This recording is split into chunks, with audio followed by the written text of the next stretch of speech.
ভালোবাসার চরম পরীক্ষা। ঘরের ভেতর ব্যাগ গোছাচ্ছে সাক্ষ্যেও। সে ব্যাঙ্গালোর চলে যাওয়ার জন্য মরিয়া। ঝিল তাকে আটকানোর চেষ্টা করছে, কাঁদছে। তুমি এভাবে সব ছেড়ে চলে যেতে পারো না সাক্ষ্যেও।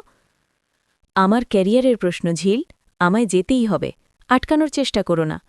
সাক্ষ্যেও ঘর থেকে বেরিয়ে রাস্তায় গিয়ে ট্যাক্সি ধরার চেষ্টা করে। ঝিল পেছন পেছন দৌড়ে আসে। রাস্তায় বৃষ্টির আবহাওয়া থাকলে দৃশ্যটি আরও জমজমাট হবে। ব্যাঙ্গালোর গেলে তুমি আমায় ভুলে যাবে, আমি তোমায় যেতে দেব না। সাক্ষ্যও ঝিলকে ধাক্কা দিয়ে সরিয়ে রাস্তা পার হতে যায়। ঠিক তখনই একটি দ্রুতগামী গাড়ি সাক্ষ্যকে ধাক্কা মারে। সাক্ষ্যও রাস্তায় রক্তাক্ত অবস্থায় পড়ে আছে। ঝিল চিৎকার করে ওঠে। আশেপাশের মানুষ ছুটে আসে। ঝিল সাক্ষ্যর মাথা নিজের কোলে তুলে নেয়। রক্তে তার হাত ভিজে যায়। সাক্ষ্য, চোখ খোলো, আমার জন্য হলেও চোখ খোলো। হাসপাতালের করিডোর। ডাক্তার বেরিয়ে এসে বলেন, প্রচুর রক্তক্ষরণ হয়েছে।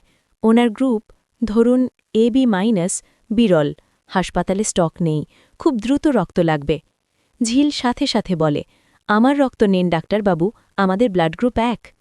ঝিলের শরীর থেকে রক্ত দেয়া হচ্ছে সাক্ষ্যের শরীরে। একদিকে ঝিলের ফ্যাকাশে মুখ, অন্যদিকে সাক্ষ্যের জ্ঞান ফেরার ইঙ্গিত। সাক্ষ্যের জ্ঞান ফেরে।